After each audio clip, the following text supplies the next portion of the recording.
ഇന്ത്യക്ക് S-500 പകരം S-350. S-500 ലഭിക്കണമെങ്കിൽ 2030 വരെ കാത്തിരിക്കേണ്ടി വരും.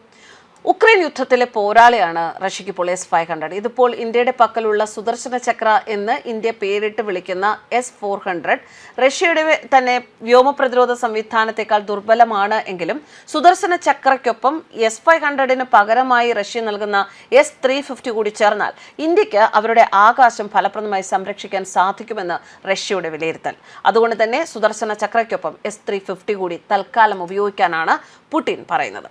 S-500 ആണ് റഷ്യയുടെ ഏറ്റവും കരുത്തുറ്റ വ്യോമ പ്രതിരോധ സംവിധാനം. ഇത് ഹൈപ്പർസോണിക് മിസൈലുകളെ വരെ പിടിക്കാൻ സാധ്യതയുള്ള കഴിവുള്ള ഒരു വ്യോമ പ്രതിരോധ സംവിധാനമാണ്. ശബ്ദത്തിന്റെ 5 മടങ്ങിനേക്കാൾ കൂടുതൽ വേഗതയിൽ കുതിക്കുന്ന മിസൈലുകളാണ് ഹൈപ്പർസോണിക് മിസൈലുകൾ.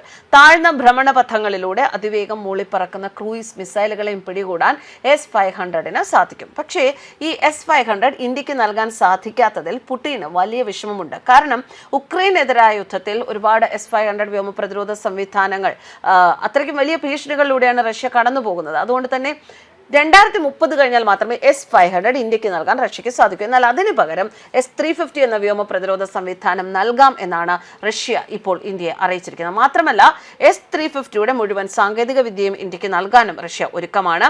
ഇത് ഇന്ത്യക്ക് സ്വന്തമായ ഒരു വ്യോമ പ്രതിരോധ സംവിധാനം നിർമ്മിക്കുന്നതിന് സഹായകരമാകും.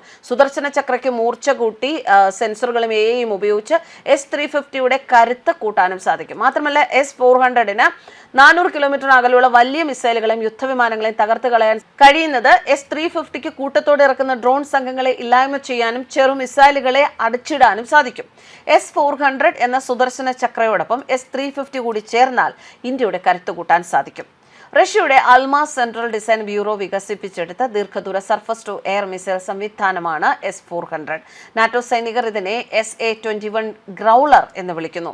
ഡ്രോണുകൾ, സ്റ്റെൽത്ത് വിമാനങ്ങൾ, ക്രൂയിസ് മിസൈലുകൾ, ബാലിസ്റ്റിക് മിസൈലുകൾ എന്നിവ ഉൾപ്പെടെയുള്ള ഏതൊരു വ്യോമ ഭീഷണികളെയും ഒരേ സമയം കണ്ടെത്താനും ട്രാക്ക് ചെയ്യാനും നശിപ്പിക്കാനും കഴിവുള്ള ലോകത്തിലെ ഏറ്റവും നൂതനമായ പ്രതിരോധ സംവിധാനങ്ങളിൽ ഒന്നായി ഇത് കണക്കാക്കപ്പെടുന്നു. 2007 ഇത് പ്രവർത്തനക്ഷമമാക്കിയത്. S-400ന്റെ ഏറ്റവും വലിയ പ്രത്യേകത അതിന്റെ വിശാലമായ കവറേജ്. ഇതിന് 400 കിലോമീറ്റർ വരെ ദൂരപരിധിയിലും 30 കിലോമീറ്റർ വരെ ഉയരത്തിലും ലക്ഷ്യങ്ങളെ നേരിടാൻ സാധിക്കും. ഇത് അമേരിക്ക വികസിപ്പിച്ച terminal high altitude area defence സിസ്റ്റത്തെക്കാൾ അപകടകാരിയാണെന്ന് വിദഗ്ധർ അഭിപ്രായപ്പെടുന്നു. കൂടാതെ ഈ സംവിധാനത്തിന് 160 ലക്ഷ്യങ്ങൾ വരെ ട്രാക്ക് ചെയ്യാനും 72 ലക്ഷ്യങ്ങളെ ഒരേ സമയം ആക്രമിക്കാനും സാധിക്കും. US നിർമ്മിത സിസ്റ്റങ്ങളെ അപേക്ഷിച്ച് 5 മിനിറ്റിനുള്ളിൽ വിന്യസിക്കാൻ സാധിക്കും എന്നതും ഇതിന്റെ വലിയ നേട്ടമാണ്.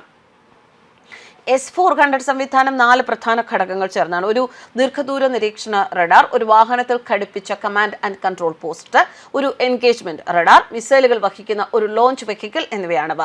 വ്യത്യസ്ത ദൂരപരിധികൾക്കായി ഇതിൽ 4 തരം മിസൈലുകളുണ്ട്.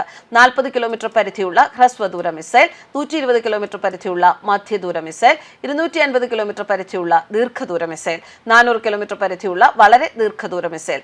അഭ്യാസങ്ങളിലും പരീക്ഷണങ്ങളിലും ശത്രു വിമാനങ്ങൾക്കെതിരെ 80% വരെ ലക്ഷ്യം തകർക്കാനുള്ള കഴിവ് ഈ മാരകായുധത്തിനുണ്ട്. പിന്നെ മറ്റൊരു കാര്യം, ഇപ്പോൾ തൽക്കാലം S-500 തരാൻ സാധിക്കില്ല. S-350 കൊണ്ട് തൃപ്തിപ്പെടൂ എന്ന് പുടിൻ പറഞ്ഞാൽ അതിൻ്റെ സാങ്കേതിക വിദ്യ ഇന്ത്യക്ക് ലഭിക്കുകയാണ് എങ്കിൽ അതിൽ കൂടി കൂടുതൽ ആയുധങ്ങൾ വികസിപ്പിക്കാനുള്ള ഒരു തലത്തിലേക്ക് ഇന്ത്യ മാറും. കാരണം ഇന്ത്യക്ക് പ്രതിരോധം എന്ന് പറയുന്നത് ശരിക്കും എനർജി നൽകുന്ന, കൂടുതൽ പ്രതിരോധ രംഗത്ത് കൂടുതൽ ആശയങ്ങൾ, കൂടുതൽ ആയുധങ്ങളൊക്കെ വികസിപ്പിക്കുന്നത് ഇന്ത്യൻ പ്രതിരോധ മേഖലയെ സംബന്ധിച്ചിടത്തോളം കൂടുതൽ എനർജി നൽകുന്ന ഒരു സംഗതിയാണ്. അതുകൊണ്ട് തന്നെ കേന്ദ്ര സർക്കാരും ഇന്ത്യൻ പ്രതിരോധ മേഖലയെ തേച്ചു മിനുക്കി മൂർച്ച കൂട്ടാൻ ഓരോ നിമിഷവും ചിന്തിക്കുന്നു, അതിനുവേണ്ട പ്രവർത്തനങ്ങൾ ചെയ്യുന്നു എന്നത് തന്നെയാണ് സത്യം. അതുകൊണ്ട് തന്നെ ഈ S-500 പകരം S-350 കിട്ടിയാൽ ഇന്ത്യക്ക് അതൊരിക്കലും ഒരു നിരാശ സമ്മാനിക്കില്ല എന്നത് 100% ഉറപ്പാണ്. ന്യൂസ് ഡെസ്ക് കർമ്മ ന്യൂസ്.